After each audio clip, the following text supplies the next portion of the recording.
잉어와 꼽추. 오, 효진. 잉어란 놈들은 얼씬되지조차 않았다. 마치 이 꼽춘 놈아, 네가 감히 우리를 잡겠다는 거니? 하고 비웃기라도 하듯이. 깻묵과 진흙을 함께 이겨 밑밥을 만들어 던져주기도 했고 버들 개지를 꺾어다가 물속에 집도 만들어 주었다. 그러나 이런 나의 노력은 도로에 불과했다. 만약 놈들이 생명의 환희에 가득 찬 몸짓으로 꿈틀대며 나타난다면 시궁창에 빠진 나 자신을 술 취한 사람이 나불대는 체념과 욕설이 섞인 식구 따위로 스스로 읊어보는 것이 고작인 나에게, 이젠 누렇게 시들어버린 나에게 훨씬 돋보일 수 있을 것인데, 그러면 나는 나태한 동작으로 놈들을 잡을 텐데. 아침부터 병풍바위 위에서 강물을 내려다보며 잉어떼의 출현을 기다리던 나는 그만 지쳐버렸다. 그때 당신은 휘파람을 불며 나에게로 다가왔다. 당신은 곱게 접힌 푸른 빛이 도는 흰 옥양목 손수건을 꺼내 이마 위에 솟은 땀을 가만가만 닦아내었다. 후텁지근한 날씨였다. 습기 찬 바람은 주름이 잘 접힌 당신의 여름 바지를 둔탁하게 흔들고 지나갔다.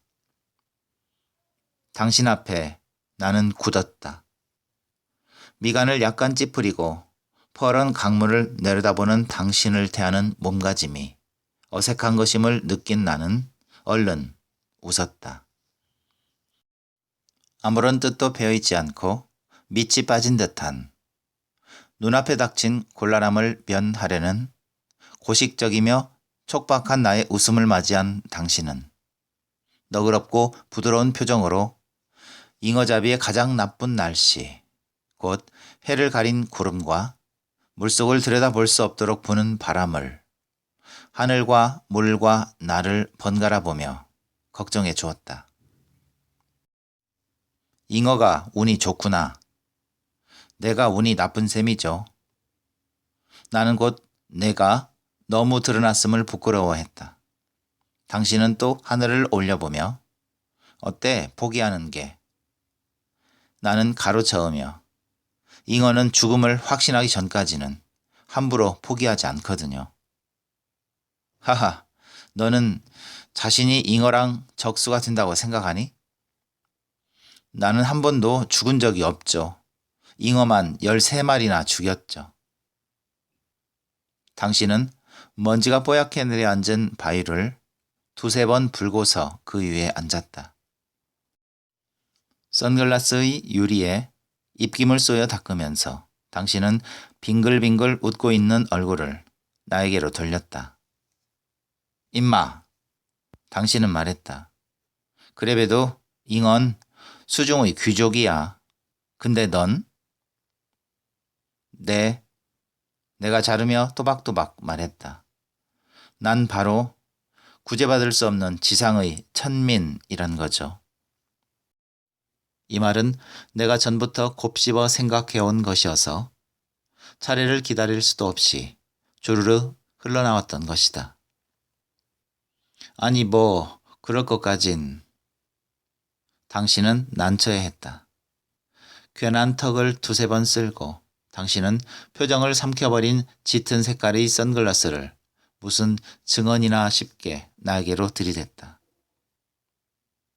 넌 너무 호전적이야. 너도 나도 그저 평민이라면 될 텐데 자기 치부를 드러내는 게 그렇게 좋은 건 아니잖아? 아니죠. 당신은 어느 모로 봐도 귀족적이고 그 점에 대해서 당신은 제법 긍지를 가지고 있잖아요. 나는 좀 흥분해서 찌근거렸다. 당신의 입가에선 옅은 웃음이 번져갔다. 그것은 당신의 실수를 자인하고 그것을 감추려는 것인지도 몰랐고 내깟 놈이 어디서 함부로 깝죽대느냐고 얼러보는 것인지도 몰랐다. 그때 내 눈에 당신의 선글라스에 비친 나의 조그만 모습이 들어왔다. 그걸 보자 나의 머리는 너무나도 싱겁게 떨구어졌다. 그 작은 나의 모습에 흉측하게 튀어나온 나의 등이 편하게 보였을 리는 없었지만 이렇게 내가 가라앉은 위에 당신의 말소리는 꿈결에서처럼 사뿐사뿐 내려앉았다. 지금 세상에 귀족 천민이 있겠어? 어때? 그 점에 대해선 너도 동의하겠지? 내가 한참이나 아무 말도 안 차 당신은 또 계속했다. 내가 한 말은 부처님의 말씀을 빌려서 한 건 아니지만 살생에 남달리 집착하고 있는 네 취미가 과연 글쎄 그 취미가 바람직한 것인가 하는 점에서 포인트가 있었어. 나는 선글라스에 비친 내 모습을 생각하며 몸서리를 쳤다. 나는 나의 모습이 뒤비치는 어떤 것도 싫어한다. 물속에 비친 내 그림자, 해와 달과 등잔불이 보여주는 내 그림자. 그것들이 보기 싫어서 나는 그런 광원들과 등지고 걷지도 않았다. 해를 등지고 부득이 들길을 걸을 때는 눈은 감다시피 입엔 개거품을 물고 죽자 사자 내뛰는 것이었다. 내 머릿속에 투영되는 그런 흉한 모습들은 그건 화살이었다. 내 가슴에 와 박히는 것이었다. 내가 괴로운 때 모로 누워 이불을 뒤집어 쓰고 두 팔로 양 무릎을 감싸 안고 머리를 그 속에 쑤셔박곤 한다. 흡사 그 모습은 공일 것이다. 그것은 팽이처럼 돈다. 분노로 가득 찬 나는 팽그르르 돌면서 탱자할 만큼이나 작아진다. 탱탱 뭉쳐지는 것이다. 바늘 구멍만한 틈만 있다면 터져버릴 정도로 나의 분노는 농축되는 것이다. 예술, 그게 뭘까? 너 생각해 봤니? 하고 당신은 나긋나긋 물었으나 나는 잠깐 당신을 보고 고개를 가로저었다. 이거 봐. 하며 나의 어깨를 흔드는 당신은 좀 당황스런 제스처를 써가며 열을 올렸다. 모든 예술에는 인간의 지고지순한 정열과 정신이 깃들여 있거든. 이번엔 고개를 세로로 젓는 것으로 나는 당신의 말을 받았다. 당신은 그 솜씨 좋은 대화술의 세례를 어차피 받아야 될 것이라고 나는 생각했다. 당신은 늘 당신의 실수를 열변으로 커버하려고 애쓰곤 했다. 당신은 예사로 우리들이 우러르는 성자들이나 혹은 한마디로 정의할 수 없는 추상명사들을 들썩이며 탁구공을 에드벌룬처럼 불리는데 일단 성공하면 나를 그 속에 끌어들여 튀밥을 피우듯이 크게 만드는 수법을 썼다. 나는 그것에 꽤 익숙해 있었기 때문에 이번에도 역시 그것임을 알아차렸고 어차피 나는 당신의 그 수고에 보답하기 위해서라도 웃어줘야만 되리란 것까지 앞질러 생각하게 되었다. 그러니까 말이야.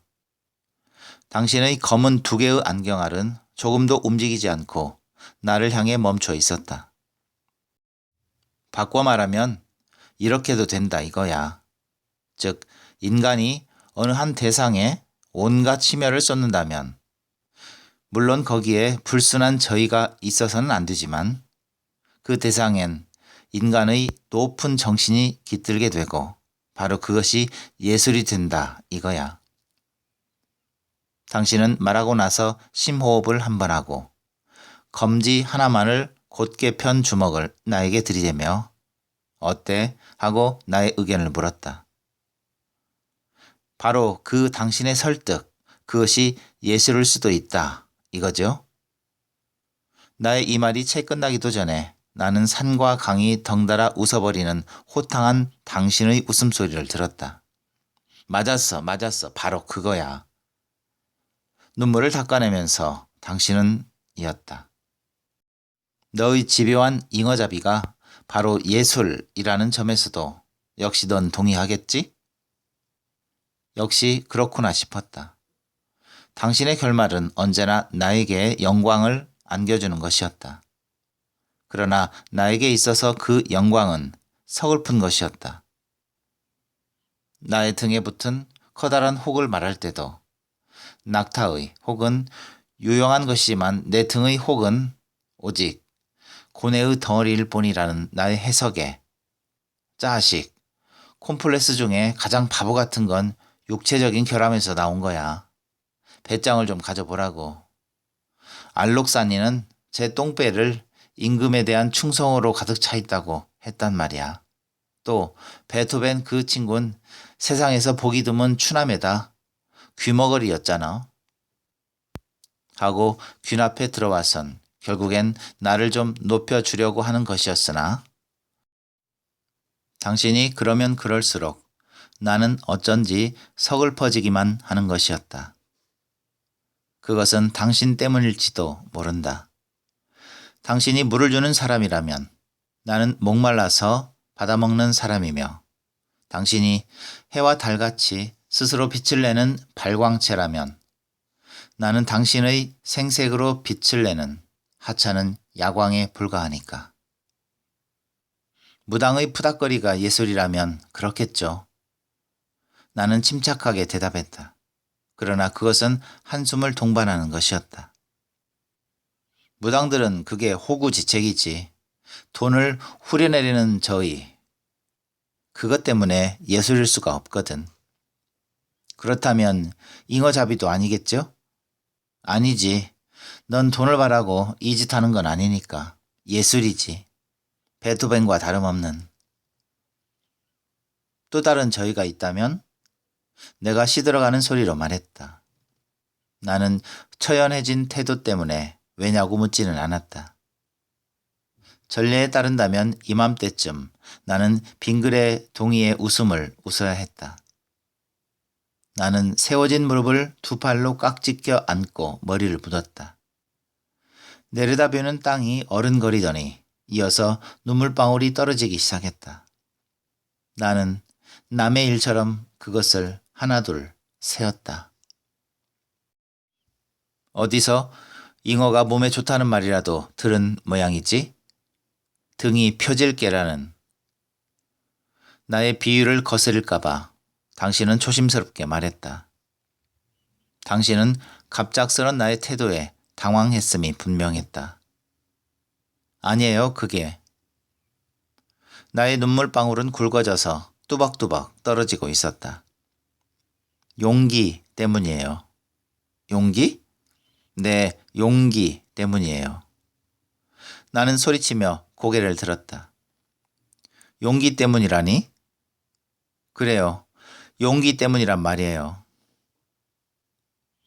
나의 두 팔은 당신의 어깨를 잡고 흔들고 있었다. 흐흐흐. 흐느껴오는 나의 소리가 나의 것 같지 않게 멀리서 들려왔다. 당신은 비웃고 계시죠? 말해요. 비웃고 계시죠? 나는 당신의 무릎 위에 얼굴을 박고 들먹였고 당신은 이 뜻밖의 일을 고작 나의 어깨를 쓸어내리는 것으로 수습하려고 애썼다. 다행스럽게도 우리들을 휩싼 이 어색한 분위기는 당신의 돌발적인 외침으로 쑥스럽지 않게 끝났다. 잉어다! 우리들은 벌떡 일어났다. 당신의 손가락이 가리키는 곳에선 잉어떼가 굼실굼실 놀고 있었다.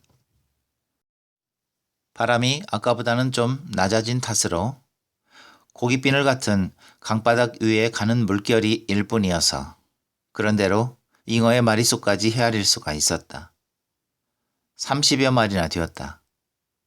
구름 사이에서 빙긋이 내민 해는 잉어의 흰 배에 빛을 보내 거울 조각처럼 부서뜨렸다. 멍석만한 떼는 내가 마련해준 집 쪽으로 서서히 다가왔다. 저놈들이죠. 이 사이에서 새어나온 소리로 말하고 나는 담배를 물었다. 당신은 재빨리 성냥을 그어대어 불을 붙여주었다. 나의 볼이 오목하게 들어갈 때마다 담배는 종이가 채 타지도 않은 채로 쑥쑥 타들어갔다. 나의 오른손엔 폭약이 쥐어져 있었다. 그것은 내 조그만 보따리 속에 있던 3개 종의 하나였다. 나는 힘껏 빨아들인 담배 연기를 성난 사람처럼 내뿜으며 초조하게 놈들이 어서 집 속으로 들어가기를 기다렸다.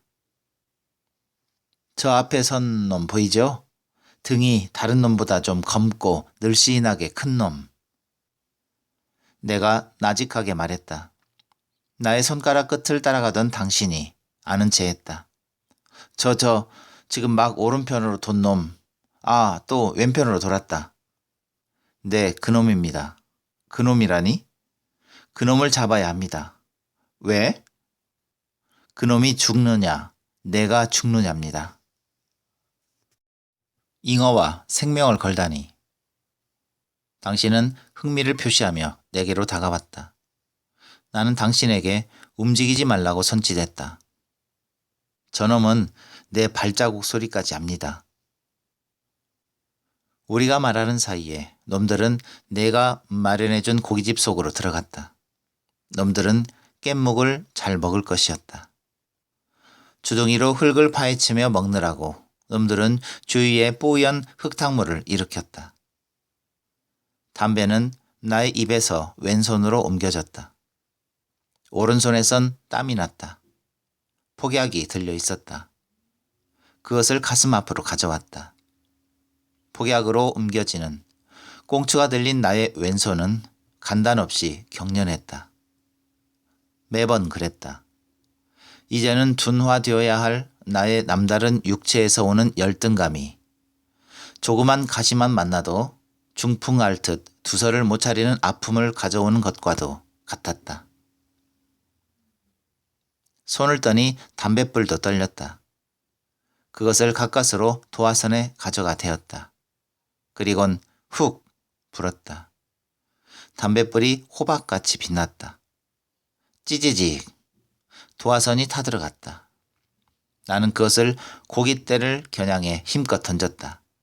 하나, 둘, 셋, 첨벙. 물에 떨어지자 흙을 파던 잉어들이 화살이 바람을 가르며 날듯 재빨리 도망쳤다. 나는 도망치는 검은 등을 손가락질하며 셈을 세었다. 둘, 셋. 그제야 그것은 강을 뒤집으려는 듯 커다란 폭음을 내며 폭발했다.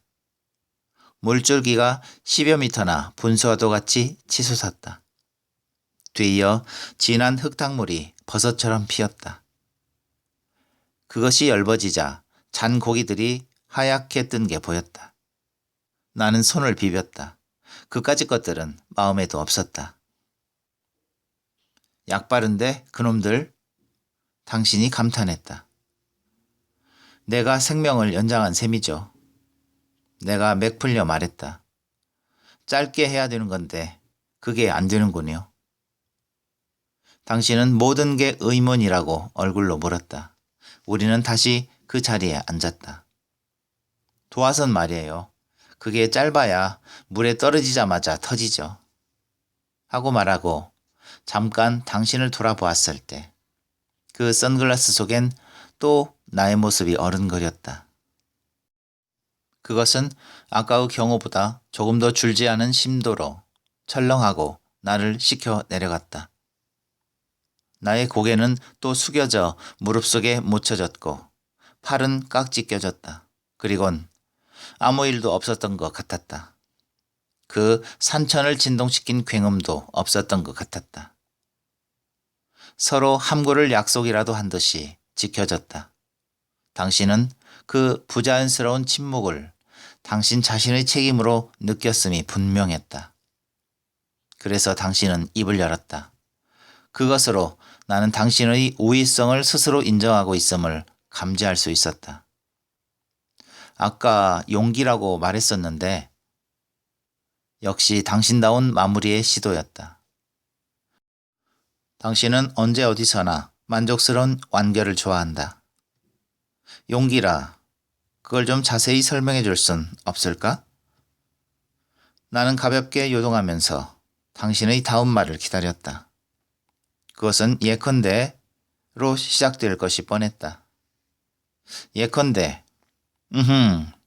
나는 기침을 하고 나서 용기가 뭐라고 생각하세요? 하고 물었다. 나는 당신의 수법에 말려든 셈이었다. 결국은 나를 지켜 세우는 그 수법. 그래서 불안한 웃음을 웃게 하는 그 수법.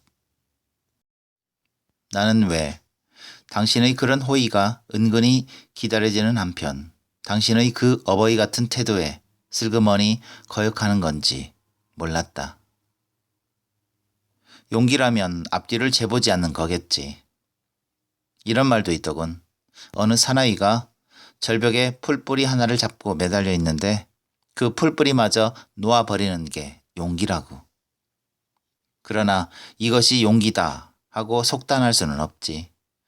어떤 면에서는 비겁이던 것이 다른 면에선 용기일 수 있으니까.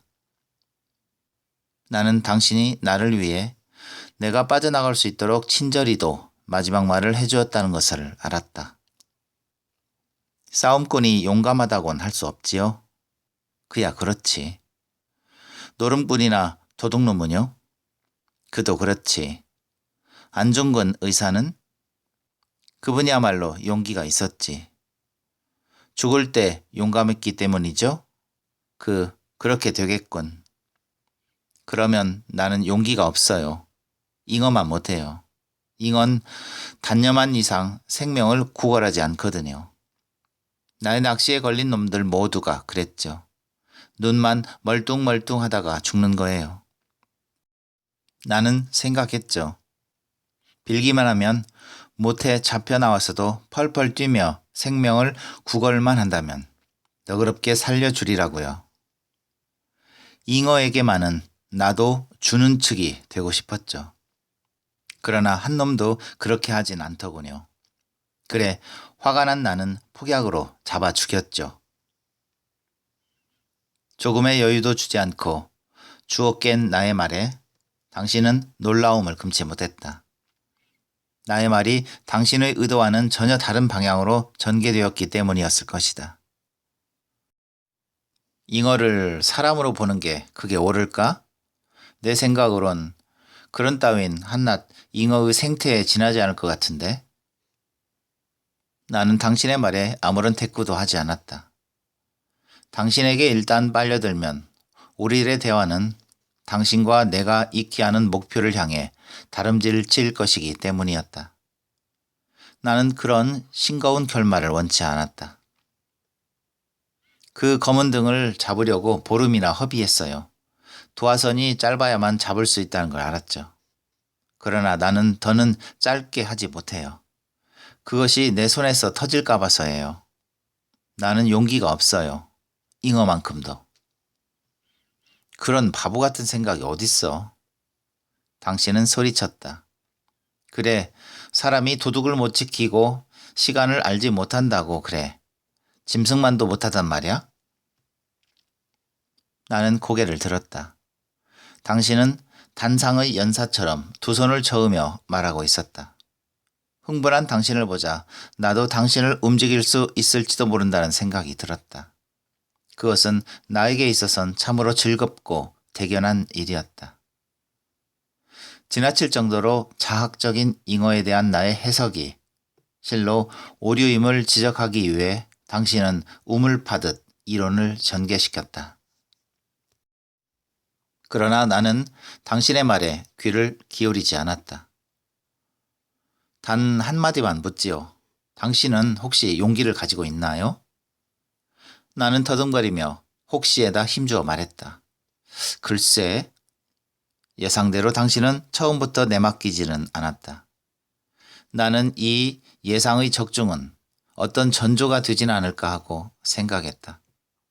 나의 상상력은 갑자기 정확성을 가지고 있는 것처럼 보였고 그 어떤 신조는 나로 하여금 주저하지 않도록 해주었다. 나는 전혀 겉으로는 내색하지 않으면서 각본을 급조하기 시작했다. 나는 술렁대기까지 했다. 불행한 사람에게일수록 신앙은 절대적이란 말을 들었어요. 나는 이렇게 그럴듯하게 서도를 꾸몄다. 대체로 이런 수법은 당신이 좋아하는 서술 방식이었다. 당신 투의 내 말을 듣고 당신은 나에게서 잘 닮은 제2의 당신을 느꼈을지도 몰랐다. 하여튼 당신은 내가 전에 없이 수다스러워진 것을 어떻게 받아들여야 할지 모르는 모양이었다. 아직도 소심한 채 당신은 겨우 맞장구를 쳤다. 그러면서도 당신은 나의 말이 대수롭지 않다는 것이라고 깔보고 있음을 성냥꼴로 귀를 후빔으로써 나에게 은근히 일러주고 있었다. 당신은 내가 기댈 신앙이었어요. 불구였기에 난 당신이 더욱 필요했어요. 당신이야말로 내가 도달할 대상이었던 거예요. 자꾸 찡그러지는 당신의 얼굴을 흘끗 보며 나는 계속했다. 그렇다고 내가 당신에게 용기를 강요하는 건 아니니까요. 그러나 솔직히 말해서 글쎄 하는 미온적인 대답을 내가 기대한 건 아니었어요. 나의 이 말에 당신은 어허허 하고 알쏭달쏭한 웃음을 오래 웃었고 나는 당신을 계속 주시하며 입술에 침을 발랐다. 산과 들에 깔리는 당신의 웃음소리는 어쩐지 허전하게 느껴졌다. 선글라스에 가려진 당신의 눈은 어떤 표정을 짓고 있을까가 나는 무엇보다 궁금했다. 웃는 동안 당신은 당신의 처지를 계산했을 것이었다. 당신은 손수건을 꺼내 얼굴과 팔을 닦았다. 그러나 아무데도 땀은 별로 나 있지 않았다. 땀이 난 쪽은 오히려 나였다. 구걸하는 자에겐 전 가능한 모든 걸 주죠. 만약 필요하다면. 아, 당신은 팔을 저어 가로막았다. 우선 고마움을 표하고 또 네 말을 받아들이기로 하지. 너에게서 나는 뺏어온다는 건 그건 잔인한 약탈, 다시 말해 생활의 사회성을 무시한 무식한 행위거든.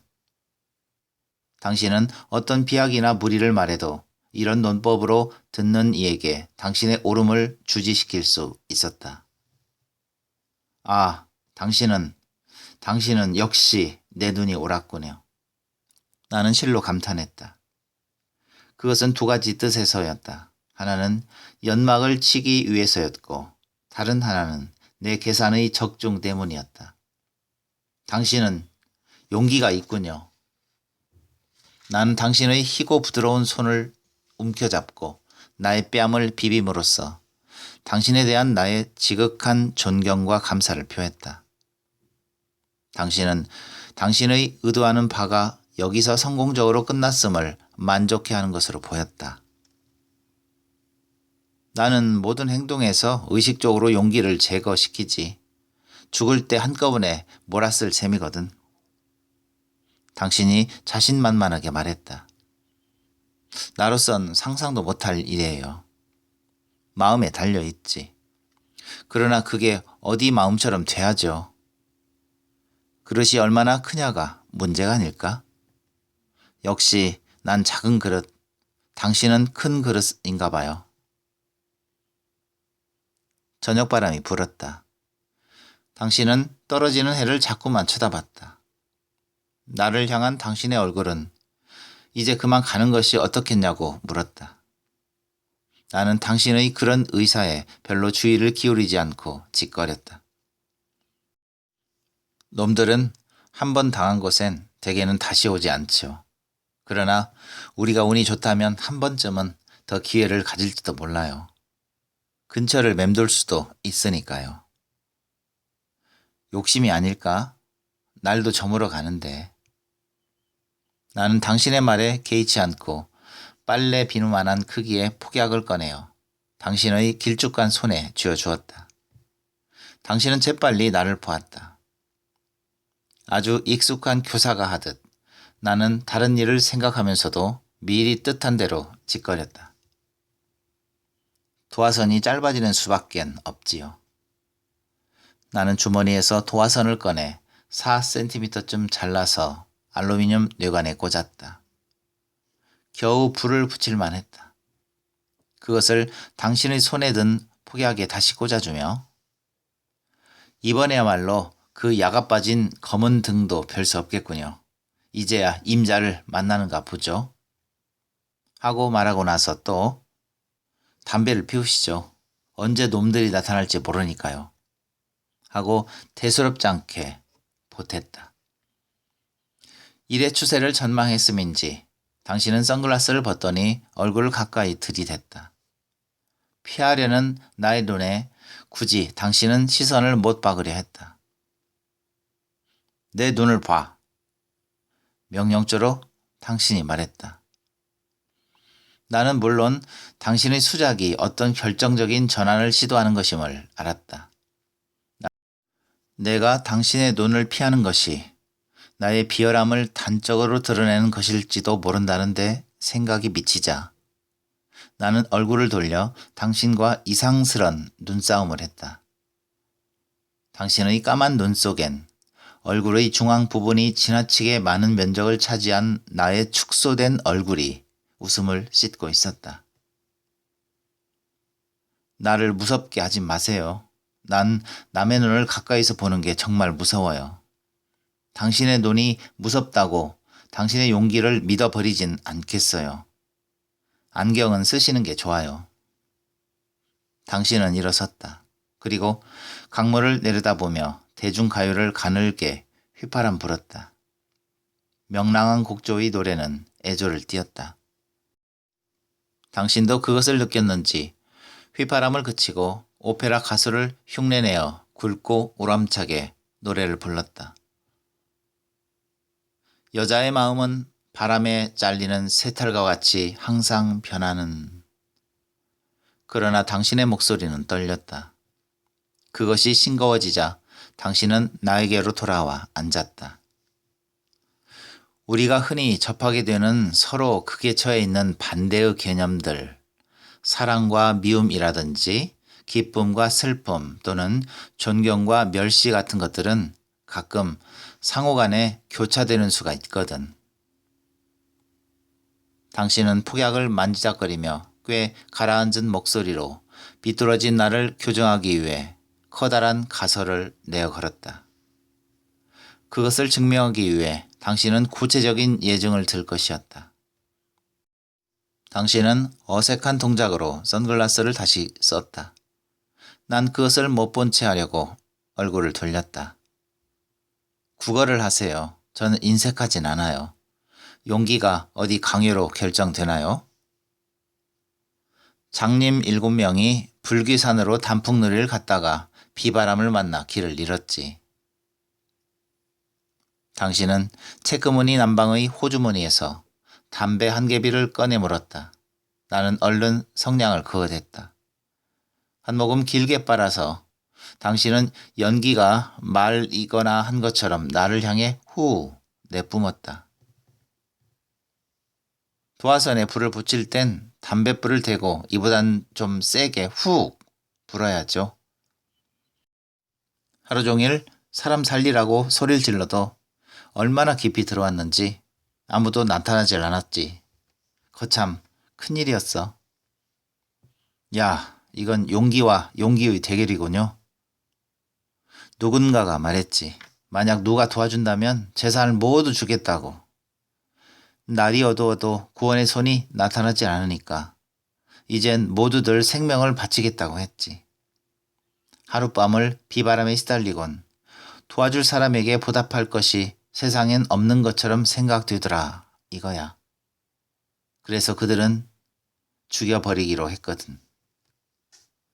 알고 계시겠지만 이건 용기가 필요할 뿐이지 절대로 죽음을 의미하는 건 아니에요. 이튿날 어느 도사가 그걸 보고 불쌍히 여겨 길을 인도했거든. 장님이 알만한 산길에 이르러선 하도 고마워서 그 도사를 꽁꽁 묶어 산골짜기에 버렸지. 잉어다, 저기. 나는 손가락질하며 일어났다. 당신도 일어났다. 아까 화를 면했던 자리에서 10여 미터 떨어진 곳으로 연하문 마리의 잉어가 얘의 검은 등을 앞세우고 유유히 지나가고 있었다. 내가 당신에게 바싹 다가서서 국어를 하시겠어요? 하고 묻자 당신은 긍정이나 부정의 뜻으로보다는 어떤 결의의 뜻으로 고개를 끄덕이며 질겅질겅 씹고 있던 담배를 천천히 도화선으로 가져갔다. 확인을 하고 던지세요. 불이 붙었는지. 이윽고 나는 우리들의 뒤에 있는 바위로 뛰어가 몸을 숨겼다. 나는 바위 뒤에서 당신을 살폈다. 당신은 훅 불었다. 잘못하면 당신 손에서 터질지도 몰랐다. 아니, 그래야만 했다. 귀에 대보세요. 냄새를 맡든지. 제기랄, 내 말이 끝났을 땐 당신은 벌써 빈손이었다. 나는 뛰어나가 강물을 굽어보았다. 잉어들은 벌써 도망치고 없었다. 포기하기 폭발하지도 않았다. 그것은 불발이었다. 휴, 나는 한숨을 내쉬었다. 당신은 희극 배우처럼 두 손을 벌리며 어깨를 으쓱했다. 불발이기 다행이었다.